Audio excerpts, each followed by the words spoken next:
the Lord. Hallelujah. Yada unyankopon ase enano pay. Onkwane ahode awurade de ache ye. Ode ebre semu sei enso amaye. Ewo Hytvgh so ene York FM so. Wa wo hwe ne wa wutie nyina yada awurade ase. So ode nkwane ahode ache wo. Obi sa konkasi ede amawa no pay wo. Ambassadors hour eso. Unyame akwa Moses Ademensa ena no pay Awurade nam no so ede nasem ebrewa no pay gidi ye say wote ase na wanya mmere ne adaje ehwe yi ebeye nhira ede ama so Onyankopon asem ne bo ye den enso ye mfasika na eto yetie ye nyagidie wa Awurade asemu na de nkunimdie abreye Ambassadors hour suni anopay ma ye mompaye yada wasinyame tumfo ena anopay so obi kwanya ya maye ye hyewe ne onyama anopay se wode nkwane ahode ache yembio anopay wasem na wo ema wo makasa kire ye na mohom so be ye ntiase ani ma ye nte wasem ase ma ye ahode ye betumi afa wasem ye ne yefo na ede nhira ene nkurumdie so abre ye yada wasi so obi hira anopay ewo Yesu dimo amen. Yada Onyankopon ase anopay dwumadie Hytvgh estate ena eboayen ama ye disa dwumadie enso abrewo wo Ambassadors hour so Hytvgh estate enso omo tonsase ene opasase a obesiw dan ene dan a obedemu ho bedwoa omo ye ho adwuma papa enti enko ba bia bra Hytvgh estate so na ubenya asase pa ne dampanso ademu omo number no opeso ofre wo ma 0243 708485 0243 708485 Eda fe Sarabof hotel so hona ope baby ada na wa ho ada enso a ho nso jo kama benya baby pada ama adepanso achewa bambo ai mu ye din ewo mu enti Sarabof hotel omuso kan wona di dwumadie ebre yen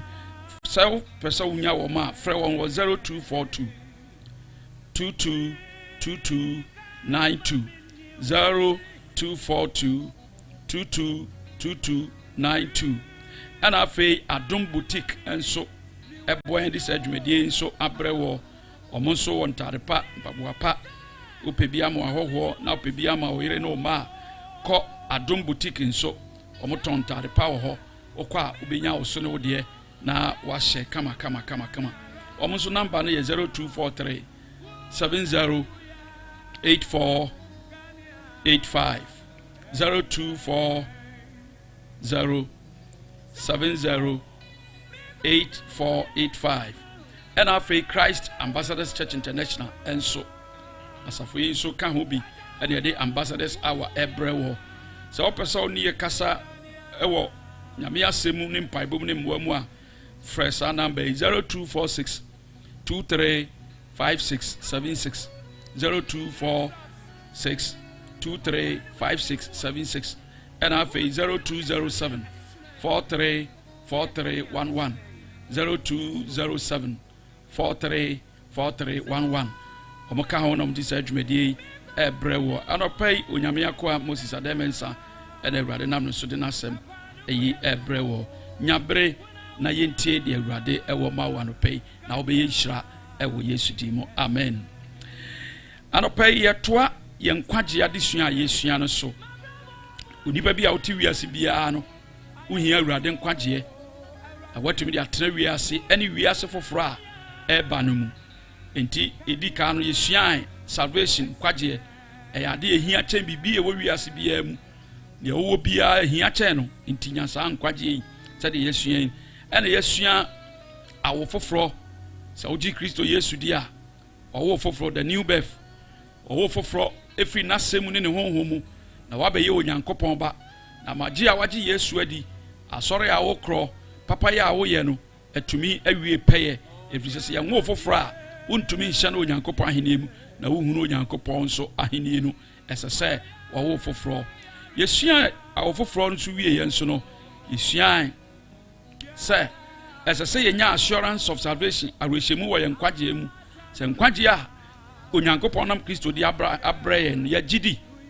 na yen nokre nso ampa yesua hu se ampa ya gidi a nokre se nkwagye no nya na ada na ebo nokre a onyankopon nam na dom so de amayen na wonya gidi a Bible says so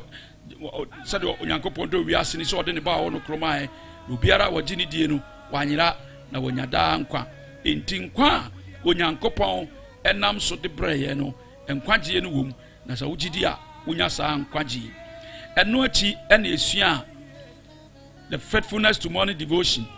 say wagye Yesu adie wanopa sorry enso asoma esesa woye so obesua nyame asem na wabɔ mpaye ansa na wapie wakɔ wadwuma utukwan odo ho ahye Awurade nsa na wasua nyame asem kakra na Awurade akasa akyerɛw na also do wo ha wato nanim anopa no eboa papapa ema ahoden Awurade tenetene wakwan oyi ufiri musuo ne asan mu enti wanopa sɔre ɛyɛ ema anopa sɔre enye madwuma nko a na enye abusua nko a enye sikasɛm nko a na enye namfo nko a na emom ma anopa sɔre no nso enye onyamesom pa awo ne Awurade etintamansa wapie na Awurade akyerɛ wo kwan eno nti yefiri no so ne esua the Bible twere konkron a onyankopon anum asɛm a watwerɛ de ama yefiri tete no besi ne enwoma bie no ho chance anwoma yi wi asem anwoma bie no adbetuma toto Bible ho efiri sɛ onyankopon na nam na di force me yetwerɛ ye enyamrofo na di abedada ya bibifoi efiri sɛ ye kora no Yesu di kai ye Yesu mane ba Africa hampa ansana eko western part of the world no we anase at prayer fam we ase anka ye na nya Yesu kane amfa atwere konkra bia medada yen nyame asem eye onyankopon boss no asase nasem so wansua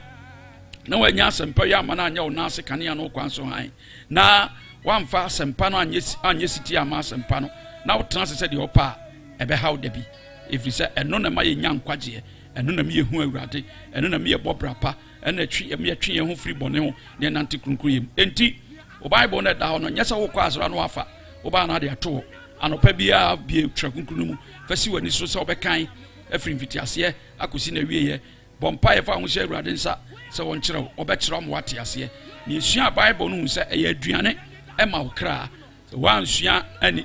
ansua nyame asɛm na wo kra enya aduane na wadi enti yero ho na esua onyame asɛm wani nye na ma wo kondo na siri ho pɛ ten sɛ obɛkenkan social media bebre the whole day na otwe kra mu na umie Bible no odofo fa no to nkyɛn na fa nyame asɛm na Awurade nam so bɛma wanya nkwa amen anopai ye toa so niema eboa ma wo nkwagye ewie pɛye a etoso enumi ena Yesu ensian ena Yesu prayer empaibo ya ade a esese eye wusu ne oban na eni kwanse uyi ni to nkyɛn efiri wasetena mu ebia ye hyaase utie Hytvgh ne York FM unyi Yesu Kristo ni anopai ji Yesu di na sa wuso agi Yesu nso adi nso a anopai mampaibo ehia na mpaibo ade a ka wo ni wonyame bom ni wonyame di nkomo eno na ma wo nsaka biribi fira Awurade ho eno na ma Awurade nso ba wo ha mu na oba wasetrem beboa wo na okoma wo na oje wo firi amane mu ene anim guase bia otamfo ehyehyɛ to wo ma wo no empire ya ade ehia bebre enti ma woni nkɔ empaibo so na sua ma na nya wo de ma woni nyi ho so obobɔ mpaye na ma da biara da no Awurade enkunimdie nso aka wo ho ewo wabrabo mu anopai mayemie Jeremiah chapter 33 verse 3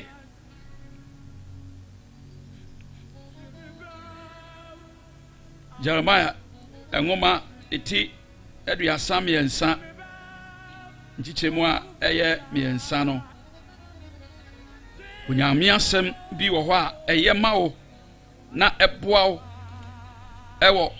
wasetena mu ne wabrabo mu enti esese wo ma wani koso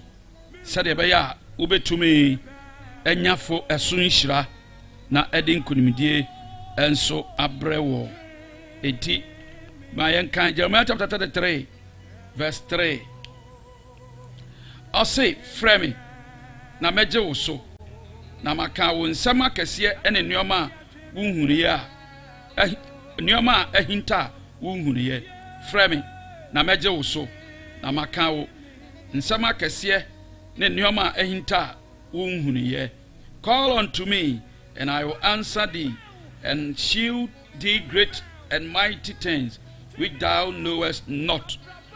When in your nyame asɛm eni bra ɔka kyerɛ Jeremiah ɛwɔ adwuma na ɔyɛ sɛ odiifoɔ na ma ne hunu nyinaa mu ɔtoatoae odi abobo ɔnwiinwii ɔkasakasae sɛ ɔbrɛ ɔtete ne nyinaa mu no Awurade ka kyerɛ ne sɛ Jeremiah frɛ me wo hawa ona mu nyinaa wo frɛ me na wo frɛ me a mɛgye wo so na maka wo nsɛm ne nneɛma ahinta a wonhunuyɛ akyerɛ ewiase a yɛwɔ yɛwɔ deɛ wɔnim adeɛ nyinaa na otumi adeɛ nyinaa yɛ ɔno ne yɛ Nyankopɔn ɛwɔ asetena mu ɛne Kristo a wagye n'adie enti ɛkwan a ɛfa so a yɛkɔ ne nkyɛn ɛnam paebɔ so no ɛyɛ ade a wabie kwan to hɔ ama obiara sɛ ɛsɛ sɛ wofrɛ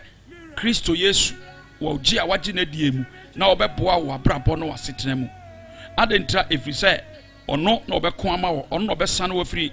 amanneɛ bi akyekyere wo mu ɔno na bɛbie kwanya ama wɔ pono mu ato ɔno na wobɛtumi bie pono yɛato mu wɔ w'anim asi wo nhyira wo nkɔsoɔ kwan ɛde ama wɔ no ɔno Awurade ɛna obɛtumi abi ama wɔ ɔse frɛ no na ɔbɛka nsɛm ɛne nneɛma ahinta a wonhuniɛ nyinaa ɛde akyerɛ no hallelujah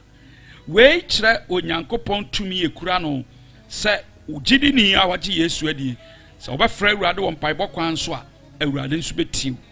wo waka nsɛm bi akyerɛ wo ɛne nneɛma bi ahinta a wonhuniɛ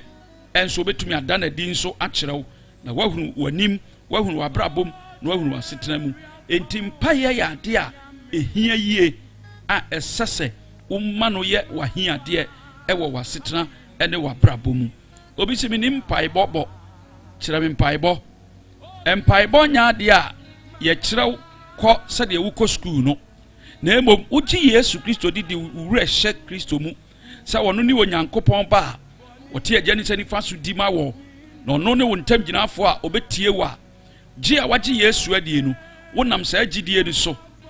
ɛfrɛ Onyankopɔn wɔ Yesu di mu a Yesu Kristo bɛtie bra wagye n'adie na wasakyerɛ a wadwen na one na adi nkɔmmɔ no Awurade bɛtie wo ɛfiri sɛ ɔte kasa biara na ɔte ani biara na onim onipa biara na onim ni ɛkɔ so ɛnso wɔ abrabɔ no asetena mu ni bɛba adekyeɛ afe awie yɛ bosom awie yɛ bɛto biara no ɛnyɛ mpofiri mu mma Awurade bibi mmɔ ne hu na onim adeɛ nyina nti no ɛsɛ sɛ ofrɛ no enti yɛka mpaebɔ a mpaebɔ ne sɛ wo ne Awurade ɛkasa prayer is talking to God o kasa kyerɛ Awurade na ɛno so ɛna ɛnam a ɛma yɛfa n'asɛm a waka kyerɛ yɛn so etumi gyina so ɛde bɔ mpaeɛ ɛfrɛ Awurade na otie yɛn na sɛ yɛbɔ mpaeɛ na yɛfrɛ Awurade ɛwɔ Yesu di mu a Onyankopɔn ɛnso so ɛyɛ yɛn na yɛbisadeɛ ɛne yɛakoma so adeɛ ɛnso so ɛde ma yɛn enti sɛ yɛbisa yɛn Nyankopɔn wɔ deɛ hia yɛn a yɛnam mpaebɔ kwan so na Awurade de ahoɔden a yɛde bɛhyia ɔhaw ne amanneɛ nyinaa mu no wɔde ɛno adom yɛn na yɛtumi agyina ɛwɔ yɛ asetena ɛne yɛabrabɔ emu ɛfiri sɛ ɔpɛ sɛ yɛtena ase ɔpɛ sɛ yɛnya ahoɔden ɔpɛ sɛ yɛkokɔ yɛnim ɔpɛ sɛ yɛbɛsan yɛkyi enti ɔse frɛ no na ɔbɛgye wo so enti woyɛ ogyidini na wagye Kristo di a ɛsɛ sɛ yɛ wofa mpaebɔ kwan so asu frɛ Awurade na ɛno so ɛna Awurade bɛgye wɔ enti asuafoɔ no ɛne Yesu kɔ no obisa Awurade sɛ Lord teach us to pray kyerɛ yɛn sɛdeɛ ɛbɛyɛ a yɛbɛbɔ mpaeɛ ɛfiri sɛ John the Baptist ɛmpo akyerɛ ne n'asuafoɔ no mpaebɔ hallelujah enti mpaye yade a esese wo pa kira kwan okondo na usua na da biara da woni awurade kasa efiri se Yesu kan say Luke chapter 18 verse 1 no esese woni pa bom paye da omre ho enti mpaye o ni kwan se obre se de wudidi a omre no saa na ese obom paye a oso omre ho na de mpaye esi wani so se ubenya awurade anim adom na onsa ka akoma sonso ade ma yensua kakra. Why should we pray? Adenti na se ye bom paye. Adenti na se so bom paye. God command us to pray. Awurade hye yen se ye mom paye. Enti na se ye bom paye. Luke chapter 18 verse 1 no. O se na Yesu bu won baby se etwa se onipa bom paye da omre ho. Hallelujah. Ni Yesu ka kire ye ni se esasa onipa biara bom paye a womre ho. Nti odofo a wutie Awurade asemi e man paebo enye wani ha. E man paebo enye wani kum. E man paebo enye wodin. Na emum bom paye da bisa Onyankopon wo Yesu di mu na hwehwe Onyankopon wo Yesu ne bom Onyankopon wo Yesu di mu se omie na omfama na oma wuhu de ayira wo wabrabo mu o hye yense ye mompai o hye ya ade a eye enye ade a wo pe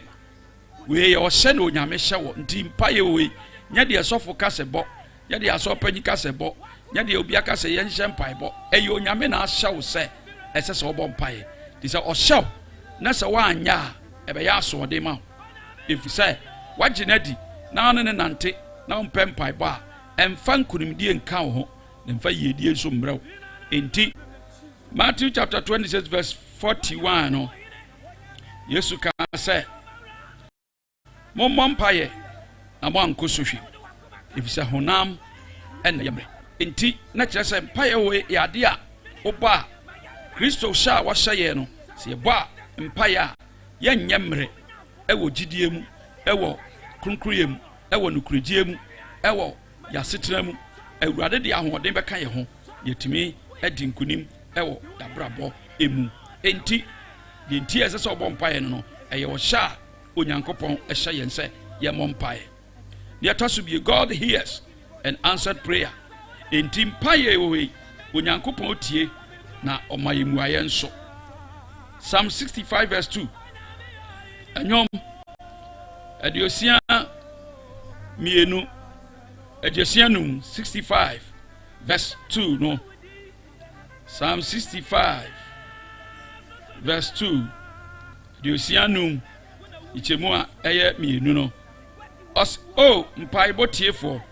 onchen na nipa nyina aba. Hallelujah. O mpaibo tiefo onchen na nipa nyina eba. O thou that hearest prayer,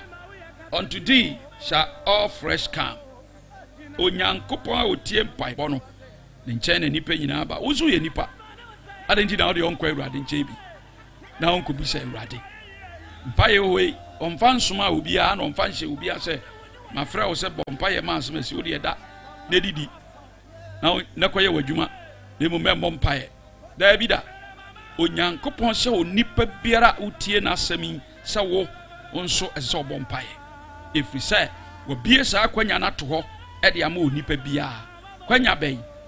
Yesu wu obewu ye no Bible so sense nua no so a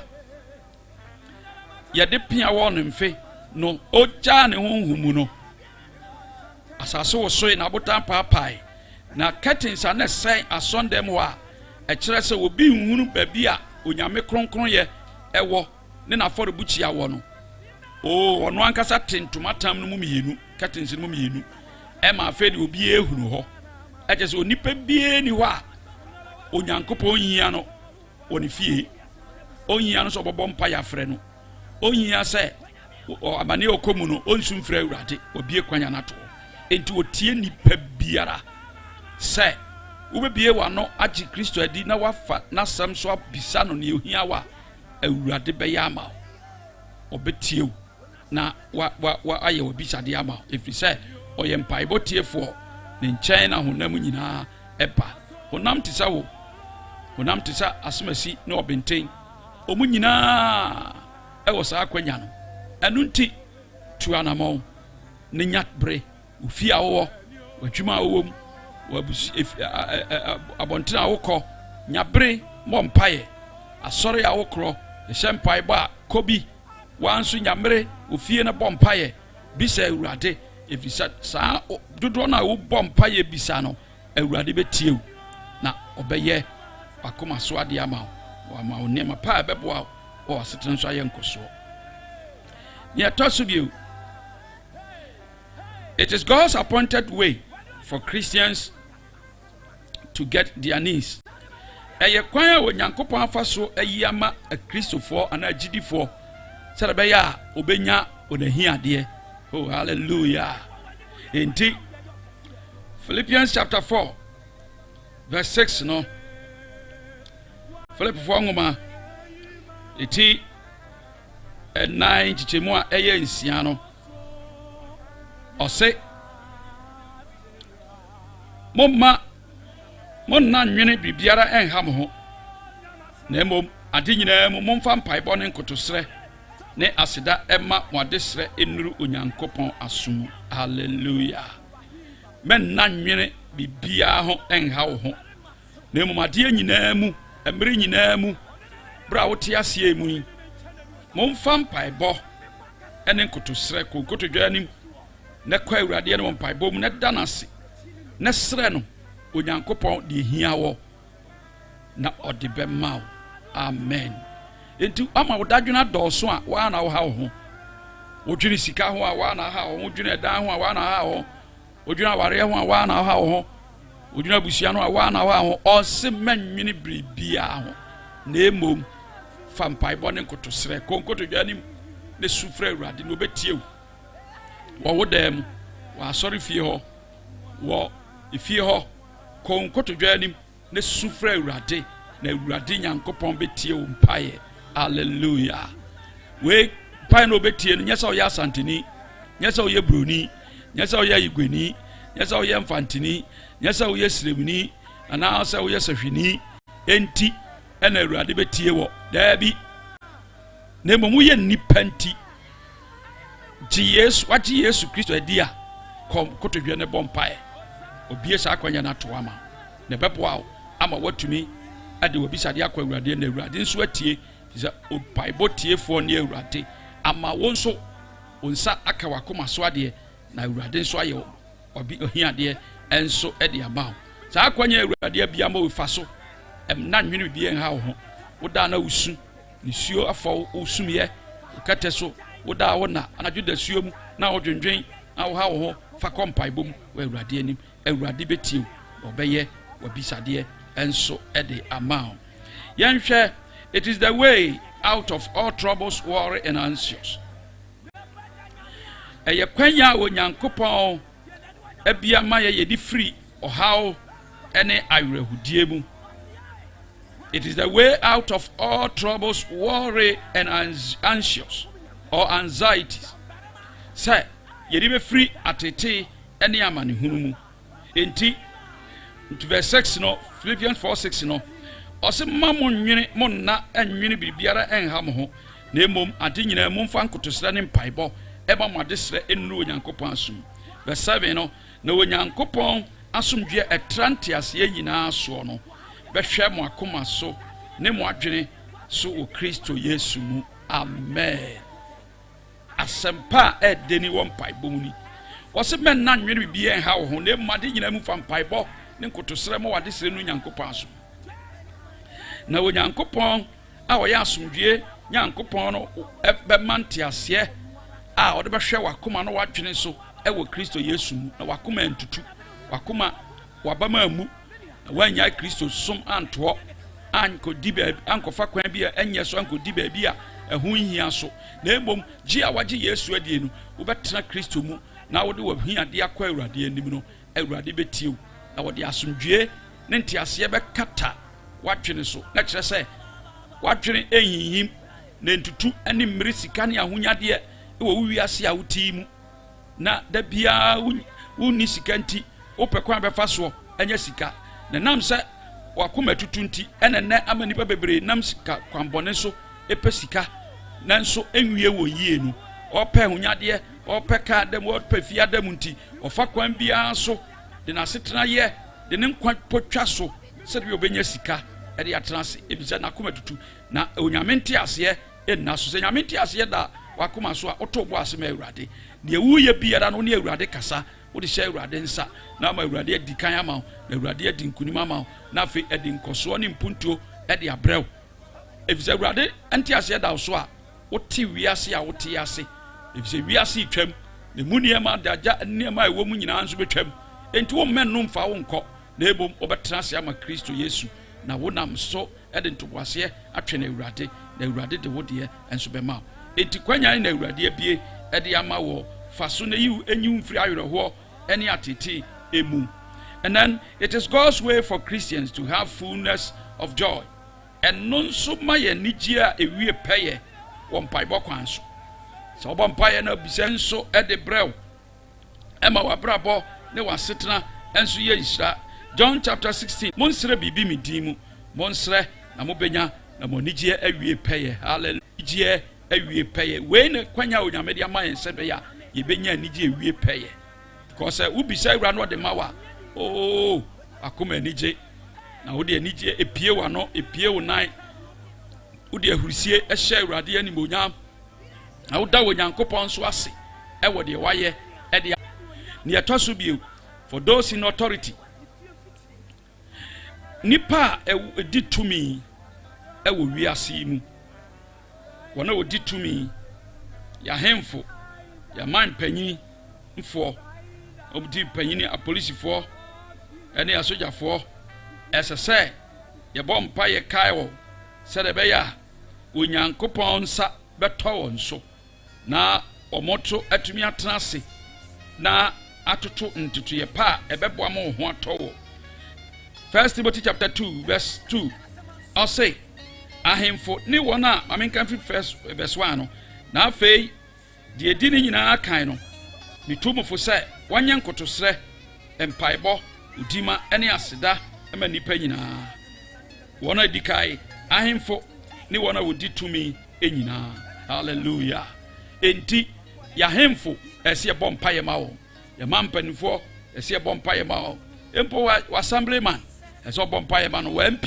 so bompa ye ma no sede be ya onyamisro ebe kura won na o ma ye nhye pa e de ato amaye ne ye ma ne ye ndaachi enti se bompa ye ma o ma atutrasem ne akoma bone adwembone no emma won trim efisa Awurade de nsa to won so hallelujah na aboa ama won so atumi agina ya sofo won so ese bompa ye ema ya sofo a odi ye nso wa asafo no mu no ama won so abobrapa akasempa na wani amerisika ne ahunyade anton nyame asama amfa amaye na emom omatu yemfu akere kwampa ye mfa so na ma ya brabo enso so asiyenye enunti ese bompa ye enso ma wona odi tumi enyina and afei for all men nipa nyina ubia hu hia Awurade na se bompa ye ma Awurade basa to won so a ebema tutrasem ne bonesem a ekoso awudie ne akunkum ekoso atumi agyae krono bo ne ensamonidie ekoso owiase omatumi agyae atrase ama abrabona ye kama evise se bompa ya Awurade de nsa tuma otamfo nyuma ne nhihye abayifo nhihye ne otumidie nyina ebrase ema nyamema ene nipa ba etrase wasomdwe mu enti wo kan 1 Timothy 2:1 na se wanyankotosre empaibo udima ne aseda ma nipa nyina hallelujah enti die ewa abrabom ne asetena mu no se de esua se anopasore empaye no eya ade ese se wo ye ti ade ebekye no abompa ya manipa nyina se Awurade fa ne nsanka nipa nyina no ma obia ho ban hwe won so ma asetena no fe nkwa anwumre pa ne ade kyepa mu na onyame aye se adwuma no na ma wase a ade kye a wo betena se no aya asomdwe e de amaw because nipa bebre tena wi asim fa dwembone won kete so usi anopa soma anopa de kye mu a na wo yekɔ awio na wo yekɔ anwumro na wo yekɔ wonam bone kwan so tena se etoro bia wote a na wo ho adwiriw say ne wiase kra ye kɔ ne say kɔ ne yɛn kɔ ne sɛ mpaeɛ a womɔdra sɛ wobɔ mpaeɛ na me so mebɔ mpaeɛ no na yɛn nyinaa ɛbɔ mpaeɛ a anka ɛboa ɛma onyame nsa tɔɔ nso ama asomdwe atumi aba ma yɛasetena nanso wommɔ mpaeɛ nti no ɛna ɔhaw ne amanneɛ kɔyi ma mpaebɔ hia na awurade nam so apoa ma watumi adi nkonim na wanya wakoma so nso adeɛ. How to pray to God through Jesus. Kwan bɛn so na bɛfa so a abɔ mpaeɛ akyerɛ onyankopɔn a wonam Kristo Yesu so. Sɛ wɔbɔ mpaeɛ kɔ nyame anim a ɛsɛ ɔfa Kristo Yesu so. Ɛsɛ ɔfa Kristo Yesu so a gye a wagye Yesu adie no ɛsɛ sɛ woma ogyidie no gyina pintin na ɔne Kristo ayɔnkofa no so etim na ma wobɔ Yesu din a Yesu Kristo etie fi sɛ ɔte agya ne sɛ nifa so ɛna edi ma agyidifo a wɔbɔ mpaeɛ ɛbɛboa. Enti kwan a sɛdeɛ ɛbɛyɛ a wɔbɔ mpaeɛ akyerɛ onyankopɔn nam Yesu so bɛbɔ mpaeɛ akyerɛ onyankopɔn no ɛno ne Yesu yi na ma mpaebɔ nso ayɛ w'ani gye no akɔnɔ na Awurade nam so nso ahyira wo. Yɛnhwɛ deɛ di kae ɛnso pray continually ɛsɛ sɛ da biara wobɔ mpaeɛ ɛsɛ sɛ da biara wobɔ mpaeɛ. Na wohwɛ kenkan 1 Thessalonians chapter 5 verse 17 na Thessalonikafoɔ nwoma edi kae etinum nkyɛmu a yɛdu nso no ɔse munnyae mpaebɔ da ɛnyae mpaebɔ da ɛsɛ mada bi ntwam a wommɔ mpaeɛ mpaeɛ yɛ ade a ɛhia sɛ wobɔ ɛsɛ wobɔ mpaeɛ a ɛma onyankopɔn tie mennyae no kyerɛ sɛ yɛwɔ hyɛ ɛɛda wo soɔ fa mpaebɔ yɛ w'aduane fa mpaebɔ ɛyɛ w'ataade hyɛ fa mpaebɔ yɛ wo kasaa da biara da bɔ mpaeɛ ɔse pray continually da biara toa so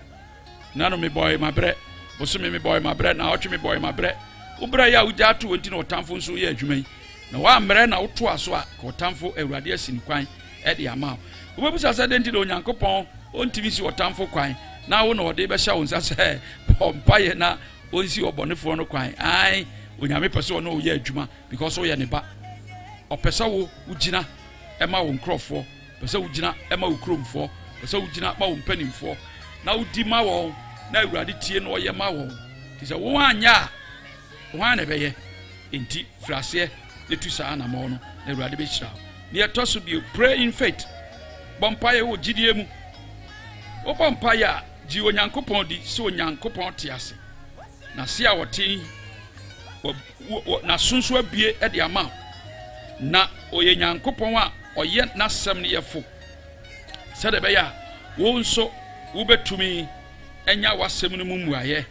na mma wo gyidie ɛhinhim na ma w'adwene nso ɛhinhim. Enti Mark chapter 11 verse 24 no Yesu sɛ yɛnti mesɛ mo sɛ adeɛ biara a mobɛsrɛ mo mpaebɔ mu no monyini sɛ mobɛnya na ɛbɛyɛ hɔ ama mo. Mark 11:24 Yesu sɛ me yɛnti na mese mo no sɛ biribi a mbɛbisa no monyini gyidie kyerɛ sɛ menni obiara a mede me ho ato no so de me wura hyɛ no mu sɛ wo Yesu Kristo. Hallelujah. Enti wogyini di na sam wogyini di wogyini tumi di wogyini sɛ ɔhɔ edi na wogyidi sɛ wagye na di no ka ho sɛ wonyi Yesu ni ya wadwen bɛyɛ wo ntanta bɛka sɛ na wo nso Awurade dɔ wo nso Awurade bɛtie wo nso Awurade bɛka wo kasa kyerɛ Awurade wo bɛfa ampa sɛdeɛ wo wadwene yɛ wo ntanta no saa na Onyankopɔn nso wonti na mmom sɛ wogye Kristo Yesu di na wode wogyidie hyɛ ne mu a wobɔ mpaeɛ ɔbɛyɛ ama. Enti ɔdome brɔdɔma no adeɛ kye anwummerɛ no mu kɔ no adeɛ kye ɔmbaeɛ na atwa na asuafoɔ yɛ ɔmo was owura na nya no anwummerɛ na wodome dua yi na adeɛ kye yie a dua ha nyinaa po Yesu sɛ an yɛnti na meka kyerɛ mo sɛ munya gyidie na biribiara a mobɛsrɛ a mogyidi sɛ mɛyɛ ama mo no mɛwurade mɛyɛ ama mo. Amen. Enti wogyidie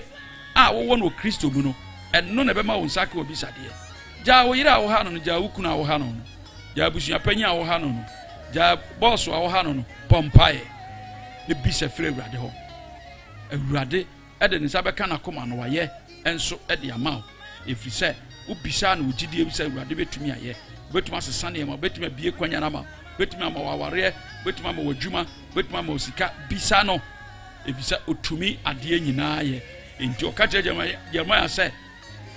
frɛ me na mɛgye wo so na maka nsɛm ne ahintasɛm a wonhunu yɛ nyinaa kyerɛ enti sɛ wofrɛ awurade a awurade bɛgye wo so wɔbɛka wo nsɛmpa ne nea ahinta a wonhunu yɛ nyinaa kyerɛ enti kwan a bɛfa so a wonam kristo so bɛkɔ onyankopɔn nkyɛn ni bɔ no mpa yɛ da bi a bɔ no wɔgyidie mu na afei ne ɛtɔ so bi pray with forgiving spirit afei so fa kyɛ so bɔ mpayɛ sɛ wode wo nuanom ne wo namfoɔ wabusua fom so kyɛ wɔn ɛyɛ kwanya baako a wonyame fa so tie wo mpayɛ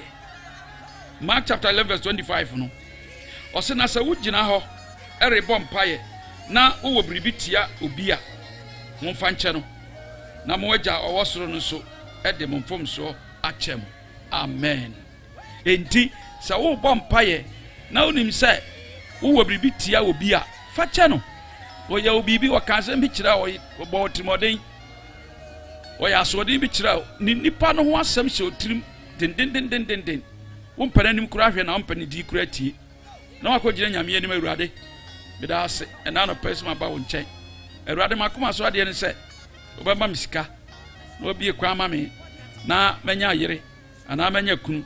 anaa wabie kwan ma me mɛtu kwan anaa wabie kwan ma me mɛsi fie wabie kwan ma me na me ma ayɛ nhyira nanso wode obi bɔne ahyɛ wakoma mu a awurade se fa kyɛ nipa no enti forgiveness spirit no ɛyɛ ade a ehia yie sɛ wonya afakyɛ sunsun tena wo mu ɛwɔ nipa bebree wɔte asɔndan mu a onipa wo nsɛm hyɛ n'adwenem ne n'akoma mu saa ɔte yɛ dan mu nyinaa asɛm asi din na mpo na da ne tirim sɔfo si bie Mark chapter 11 verse 24 sɛ Agnes ne de wa ama kɔbaeɛ anka mɛkye na bebie paa kwakudu ama ɔbaeɛ anka me ɛnɛ ka me nkyea no na wote asɔndan mu hɔ a mpaeɛ a wode bɛyɛ hallelujah nyinaa awurade wɔntie enti anɔpa yi ma onyame fakyɛ sunsum ɛntena wo mu because Kristo a wagye na die no ɔde wode akyɛw enti sɛ woamfa wode obi di ankyɛ no a ɛbɛda wotumi ne wanante wotumi ne wonante na wɔtiew ɛbɛsi akwansidie asi wo mpae bɔ kwan enti nya fakyɛ sunsum na awurade bɛtiew afei pray with the whole heart free wakoma mu nyinaa na bɔ mpaeɛ menya wakoma fa ɛmma bɔne nya wakoma fa ɛmma nipa bi nya wakoma fa ɛmma wadwuma de mbom free wakoma mu nyinara ɛwɔ bra a wogyina wɔ nyame anim no na fa bɔ mpaeɛ na awurade nyankopɔn ɛnso ɛbɛtie yɛmɛbrɛ yakoma wɔ hɔ yi ɛno na awurade hwehwɛ ɔmpɛ half ɔmpɛ quarter ɔpɛ full enti fa akoma no nyinaa ma awurade sɛ Kristo te wakoma mu bɔne bi anim adwenbɔne bi anim susu bɔne bi anim na sɛ trene te wakoma mu a akoma no yɛ awurade dia sɛ trene nti mu dia ɛne na nyɛ awurade ɛnso so ɛdia enti 2 Chronicles chapter 22 verse 9 2 Chronicles chapter 22 verse 9 no I'll say na ɔkɔhwehwɛ Ahazia na ɔkyere no na ɔno deɛ na ɔde ne ho ahinta Samaria na ɔde ne brɛ Yehu na wokum no na osie no na ɔkaa sɛ Yehoshaphat a ɔde na koma nyinaa hwehwɛ awurade no ba ne no na obiara eni Ahazia fie bio a obenya ahenni no ho ahoden wei ni ahemfo a Israel mamu na bi yɛ asoɔden na ebi nso mfa Nyankopɔn asɛm na mmom Yehoshaphat a wɔde n'akoma nyinaa hwehwɛ awurade no ne ba ɛne Yehu na ɔse Yehoshaphat de n'akoma nyinaa hwehwɛ awurade na awurade nso ma ne hu no ɛfiri sɛ onyamere kan nyame asɛm amene bɔ mpaeɛ onyamere siesie Israel mamu bi yi abosomsɛm nyinaa firi mu enti sɛ wode wakoma nyinaa no yi abosomsɛm yi amfa nkyɛ firi mu yi adwenbɔne yi susu bɔne firi nipa ho wo yere a wo ne te wo kunu a ne te wo namfo a no te adwumam wo adwenbɔne bebree wo tirim ensum fira awurade wontie yi sɛ wo sakyera wadwe na wode akoma no nyinaa ma awurade bɛtie na no ɛna Kristo nam so bɛma mpaeɛ no a wobɛbisa no obetumi ayɛ na bisadeɛ no enso ɛde ama wo na wo daakye nso ayɛ nkosoɔ afei Pray with perseverance.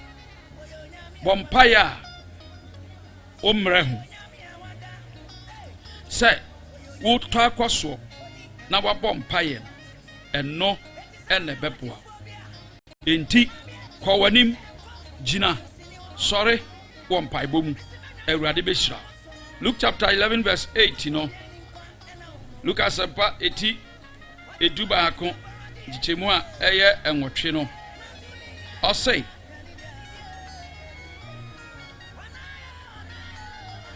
mesemo say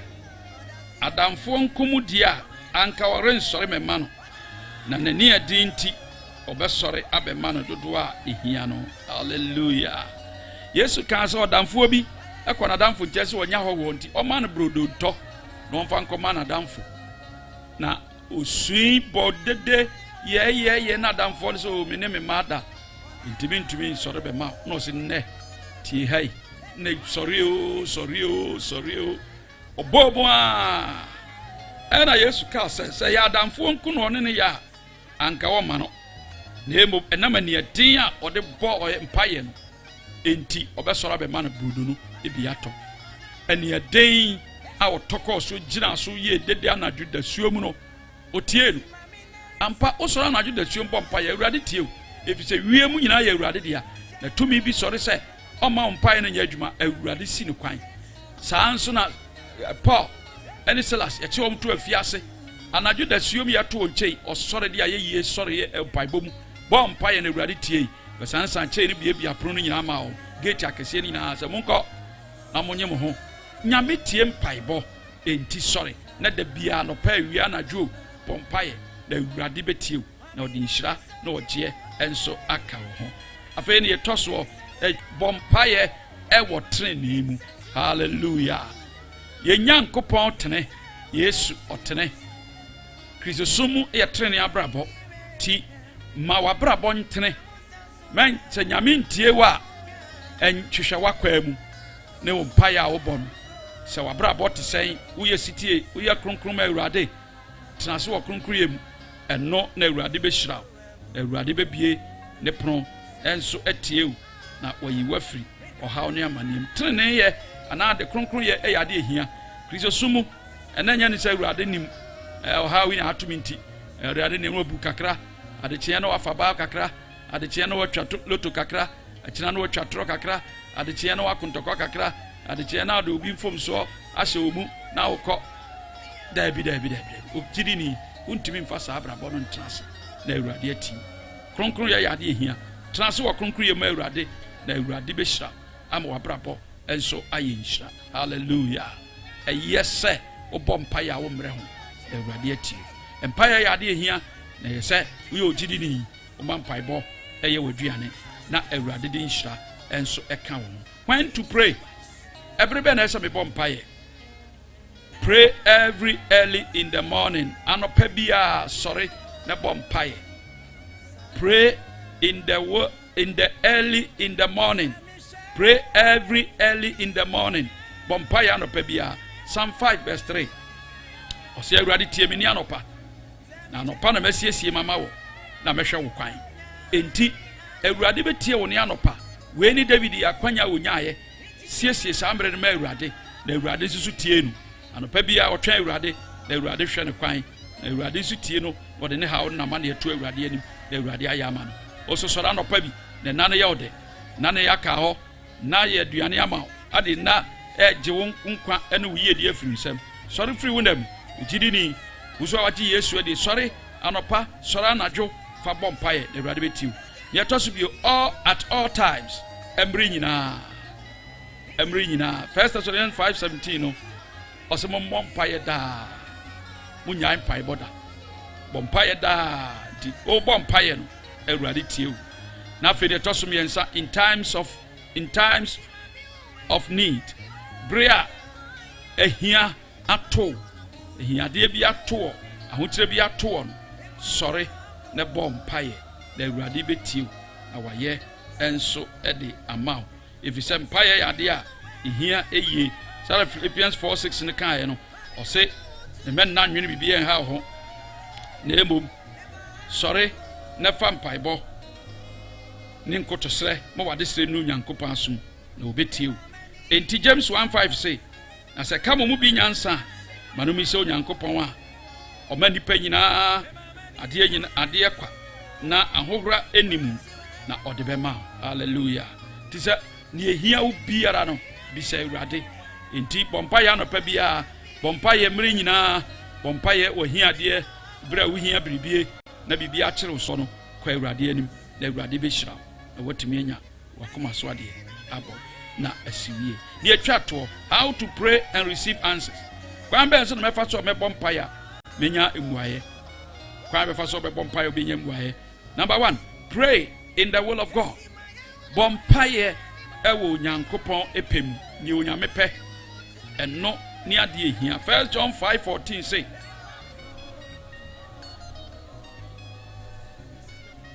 Yohana ngomedikai eti enum chichemu a eye edu enan no wo yo gidi ni na paso bompa na onsaka de onyame pa onsaka wapede a ose na se yenim se otie ye de yesre no ho a yenim se ye wonoma yesre no ne nkyɛn no. Amen. Enti onyame pɛ ene sese wo de bɔ empaye. Verse 14 ma menkan 14 nkyerɛw na enama ye de kɔ ne nkyɛn ne se yesre biribiara wo pa otie yen. Amen. Enti wonnam ye no mpaye arbe kɔ nyame enu se bibia bɛsra Awurade biara no Awurade Nyankopɔn bɛyɛ ama wo ne pɛ kwan so. Ne pɛ kwan so no kyerɛ sɛ kyerɛ sɛ bra wagye Yesu adie yi sɛ Awurade ma me ka onya adwuma oni sika wɔde ka no ma wa bɛda topatu ayɛ maintenance. Enti edurube bi a ɛwɔ bere bi nyame bie kwan de ma wo sɛ bra so sɛ wonya fie wonya ka na emo pa ma nyame mmere anso ne pɛ wɔ ma wo na ambam na akobisa na ɔde ma wo nso a ade wo hawo bɛsa ba bɛto so. Ya kan bi a wonyini abrante so me pɛyere Awurade ma me yere no ana obɔ mpa Awurade ma me yere o ma yere nso a wonya adwuma na ɔbɔ akɔma ɛbɛda wotimi na wo yere atima trans na wotima hwɛ ba ba wo no. Enti niema bi wɔ hɔ a ɛwɔ bere ɛsesa obisa na yenyame pɛ na bere na so a Onyankopɔn se obetiu. Ɔse nam a yɛde kɔ ne nkyɛn ne sɛ yɛsrɛ bibiara ɔpa otie yɛn na yenim sɛ otie ndi a ɛne ne yɛ wɔ nneɛma yɛsrɛ no no. Ti deɛ wosrɛ Awurade no ɔde bɛma wɔ ne pɛ kwan so na aboa. Deɛ to so mi be definite or be specific. Ma wasɛm a obisa no emu na hɔ na Awurade humɔbɔ na Awurade humɔbɔ na Awurade humɔbɔ daabi. Mark 11:24 say yenti biribiara a wobɛsrɛ mo nyini sɛ mo benya na bɛyɛ hɔ ama. Enti deɛ na wosrɛ frɛ Awurade wo Awurade humɔbɔ deɛ na wosrɛ wosrɛ sika ana wosrɛ adwuma deɛ na wosrɛ a Awurade mfa ma wo efiri sɛ Awurade humɔbɔ no Awurade nya na humɔbɔ no ɛna ɔyɛ na emom ka de kode a wo yare wo ho kyerɛw wadwuma asɛe wo de ka adie biara wo abrabom sɛ ohia bia no bisa Awurade ne kwan mu na hɔ na ohunu de sɛ ɔyɛ ma wo. Ne ɛtɔ so mmiɛnsa, have faith in your prayers. Nya gidie wɔ mpaebɔ mu. Mpae na wo bɔ no gidi sɛ Awurade bɛyɛ. Hebrews chapter 11 verse 6 say sɛ gidie ni mu a obi ntumi nsɔ ani. Hebrews chapter 11 verse 6 sɛ gidie ni mu a obi ntumi nsɔ ani. Na sɛ de ɔbɔ Nyankopɔn nkyɛn sɛ ɔgidi sɛ ɔwɔ hɔ na ɔyɛ wɔn ɔhwehwɛ n'akyi kwan nyina ketuafoɔ. Hallelujah. Hwɛ wogye Awurade di sɛ ɔte ase wo hwehwɛ n'akyi kwan a fa saa gidie tena ase na bi sɛ Awurade mpaebɔ mu Awurade bɛyɛ ama wo saa gidie ya Awurade bɛdi nkunim ama. Ne ɛtɔ so 9, pray in the name of Jesus. Ɛyɛ ade ɛsɛ sɛ wotu ho anamɔ paa. Ɛmmɔ mpaeɛ ɛnka sɛ Awurade wadom nti, Awurade wo humɔboro nti, Awurade wo nukuredie nti, Awurade wo papayɛ nti, Awurade wo suro nti. Daabi. Yesa ɛna Kristo Yesu kyerɛ yɛn John chapter 14 verse 13 no na biribiara a mobɛsrɛ no me din mu no ɛno na mɛyɛ. Hallelujah. Na agya no anya animonyam ɔba no mu. Amen. Enti srɛ wɔ Yesu din mu yare a srɛ Awurade Nyankopɔn sam yare wɔ Yesu din mu. Awurade mam sika wɔ Yesu din mu. Awurade bɔ me ho ban wɔ Yesu din mu. Ɛnyɛ sɛ bia ɔsɔfo asomasi Nyankopɔn sam yare daabi. Ɛno na twam Yesu di ne din abɛhyɛ hɔ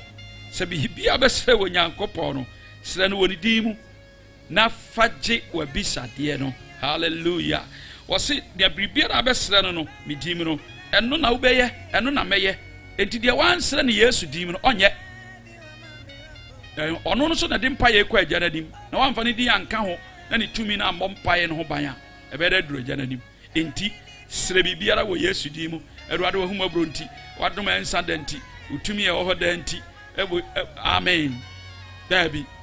na mmom ɛwɔ Yesu din mu meda wase sɛ wɔtie me mpaeɛ ɛwɔ Yesu din mu. Amen. Ɛnyɛ ɔbɔ ahomaboro nti, nyɛ ɔbɔ ne fakyɛ nti, nyɛ ɔpapa yɛ nti, na mmom Yesu sɛ yɛnsrɛ sɛdeɛ bɛyɛ Agya no bɛnya animuonyam ɛwɔ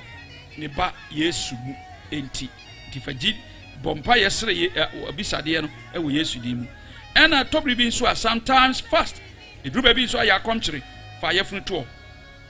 ne bɔ mpaeɛ. Matthew 17:21 no Yesu si wei na de baa no ɛgye sɛ akɔmkyere ɛne mpaebɔ. Enti turu baabi a fa yɛfunu toɔ adidie bebrebe no ɛnso ɛmmoa apɔmuden gyae daa no toɔ fɛ no nsia to no nsia nidi na ta na twɛn Awurade ne bɔ mpaeɛ bisa no ohia adeɛ no wɔ nyina wɔ Yesu din mu. Sɛ Awurade bie kwanya no ma me wɔ Yesu din mu. Awurade koma me, Awurade sam yareɛ, Awurade boa me bɛyi, Awurade boa me kunu wɔ Yesu din mu. Wopɔ saa mpaeɛ no wɔ akɔnkyere mu Awurade bɛti. Enti akɔnkyere yɛ adeɛ a ɛsɛ sɛ woyɛ ebi si atwam ntwam Yesu kan sɛ ayeforo no wa de ehia sɛ mbɛyɛ akɔnkyere na mu ɔkɔ wie a ɛna mo bɛyɛ akɔnkyere. Yesu kɔ akɔnkyere na ka yɛ ti yɛ afa yɛfunu to ne gye aduane die bebrebe no na ama wo nsa ka obi sadeɛ. Ne ɛtɔ so bi yɛ persistent bɔ mmɔden sɛ wode mpaebɔ no bɛsi w'ani so na wapɔ. Ɛmmɔntoɔ bosom baako mmienu na ɔgya atoɔ na ɔtwe na ɔgya atoɔ da biara kɔ so bɔ. Luke 18:1 no Yesu sɛ etwa sɛ onipa bɔ mpaeɛ daa wɔ mmerɛ ho. Enti woma mpaebɔ no hia wa Awurade bɛhyira na ɔde nkɔsoɔ ɛnso aka ho. Afei na etwa toɔ koraa stand on the word of God and pray. Kyina Onyankopɔn asɛm so na bɔ mpaeɛ na Awurade Nyankopɔn ebetie o. Yɛnka bibi fi Proverbs chapter 28 verse 9. Bebu sɛm tie aduonu nwɔtwe ikyemu a ɛyɛ nkron no. Proverbs 28:9 ɔsɛ deɛ oyi n'aso firi mmerɛ tie hu no ne mpaebɔ yɛ akyiwadeɛ. Amen. Sɛ woyi w'aso firi mmerɛ tie hu a onyame asɛm tie hu a deɛ na ade bɛbɔ mpaeɛ na wantie nyame asɛm so a Awurade nso ntie wo mpaeɛ. Ɔsɛ nyame asɛm etie ne ne kenkan deɛ bi mpɛ koraa deɛ mepaa ne mpaebɔ. Awurade boa me o na Awurade boa me o waka na asɛm no deɛ ka kyerɛ wo nso wati wafa wayɛ. Ɔse Proverbs 28:9 no deɛ oyi n'aso firi mmara tie hu no ne mpaeɛ mpo yɛ akyiwadeɛ. Oh hallelujah. Enti fa nyame asɛm kenkan wakɔ school ne ma kenkan ɔne nkɔ twɛ konkro no ɛwɔ phone so kora bie ne kan na wo kan bo sɛ Awurade asɛm bɛtena wo mu bɛkyerɛ wo deɛ wo nte ase ne bisa wasɔfo ne wasɔre mpanimfo bɛkyerɛ waseɛ na wate Bible no ase. Kɔsɛ wote Bible no ase ɛyɛ kyɛn sɛ ɔbɛte Ghana constitution ase ɛyɛ kyɛn sɛ ɔbɛte UN for ɔmo mbra rules n'ase. Obi betuma aka ne nyina constitution bisa no Bible ɔse mini Bible bɛgye wo nkwa, Bible bɛmo abɔ brapa, Bible bɛmo ehu Awurade na wo busa Awurade na wo bisa no Bible mu a obetie na ɔbɛyɛ nso ɛde ama wo. Anɔpa yi onyame asɛm a wɔde ɛbrɛ wo ni wei na Yesu ayɛ nhwɛsoɔ de ama yɛn. Jesus has set to you an example. Follow his steps. Yesu ayɛ nhwɛsoɔ ama wo twa kwan ato wei nya bo bi na twa yɛ o nya sɔfo bi na twa de Yesu atwa na yɛ kenkan no ɛne Bible fɛ no so de be boa since obedi nipa bi achi de nipa bɛka na obetie kɔ amamra sam ne akwankyerɛ sam bi a ɛmfa nkɔsoɔ ne mpuntuo ɛmfa ma ɛna me ne bɔfoɔ na ɛyɛ adwuma me ne bɔfoɔ wei bɔfoɔ na ba ɔkɔ aba ɔdɔfoɔ ɛnɛyi wo Yesu a Yesu yia so ne bɔfoɔ ɛde bɛnante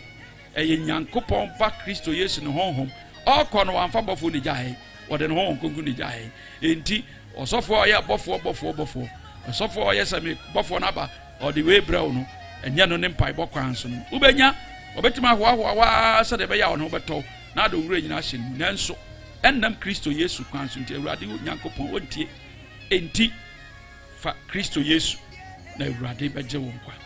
na wɔnante Kristo mu na asiwie anɔpa Yesu mpaebɔ aka wo nkwagye ho wagye Yesu adi a mpaebɔ ne wani gye no akɔnɔ na Awurade nam so de nhyira ɛbɛbrɛw sɛ anɔpa nso wonyi Yesu Kristo ni na asɛmpa a wotie pɛsɛ ɔde ho ma Yesu a mpakyɛ kɛdi machi Awurade Nyankopɔn meda wase sɛ mate wase megye wasɛm di sɛ Yesu yɛ Kristo ɔyɛ ɔba a wɔnya no firi awufuo mu Awurade gye me nkwa lefa mogya a wohwie gu no pepa me bɔne mede ma no pɛɛ mu ka kɔ nkwagye mu amede makoma gyidi kɔtere ne mu sɛ Awurade gye me nkwa bɔne bi ama yɛ biara pɛne nyinaa kyɛ me megyidi sɛ me bɔne nti na bɛwuyɛ meto me nsa frɛ sɛ bɛtra makoma mu bɛdi m'abrabɔ so na mentimi nya deɛ wopɛ ma wo na manya daa nkwa meda wase sɛ wagye me nkwa ɛwɔ Yesu din mu amen ɛno nti wate Nyame asɛm a wate a fa so asɔre bi yɛkyerɛkyerɛ Nyame asɛm na ɛbɛboa bɔ mpaeɛ so aboa na watumi asua mpaeɛ bɔ abɔ mpaeɛ no kɔ kɔtie sɛ nso pɛ sɛ ofrɛ nso a Christ Ambassadors Church International nso a number yi ofrɛ a yɛbɛgye wo so 0246 235676 0246 235676 and 0207 434311 0207 434311 so fra ya beje oso ya safui so wo kwahyeman kwahyibu ofak Santa Maria kwan no so a usi bruke oso a ofak street no so a bedru Red Academy school si wo ho na chi eho ene yehia eho na yehia ena afen so wo akonso wa brikuma enso udru bokoboko junction na filling station na ni benkum so school bi wo ho fa school no benkum so na chi fa kwan so a Christ Ambassador Church enso ewo ho yo branches so ka so a obomu kwan no street etosum ye no a obek through filling station wo nsani fa so no fa street ni so Christ Ambassador Church enso so ewo ho ye mu bia akwa ye no bedi nkomo nya cheche onyame asem ya bompa ye nso ama fa asempai Awurade be ye nhyira e de ama anopa Awurade nhyira e wo na asem a watie sɛ wo nso obenya wogye e wo Kristo Yesu mu ma ye bompa ye meda wase nyame tumfo anopa yi o ma tie wasem nyinaa fa so gye wo efiri asoroden ne bonim ne mmereye mu e wo Yesu di mu anopa yi won konkron sane wo emfa mpaibɔ akɔnɔ ne ani gye nhyɛ wo ma wontimi nye mpaibɔfo na ye wona akoma so ade ma wo na nsi wo ye no mfa ni munyam wo Awurade yɛda wase na anopa yi so akasa kyerɛ yi e wo Yesu di mu amen.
Could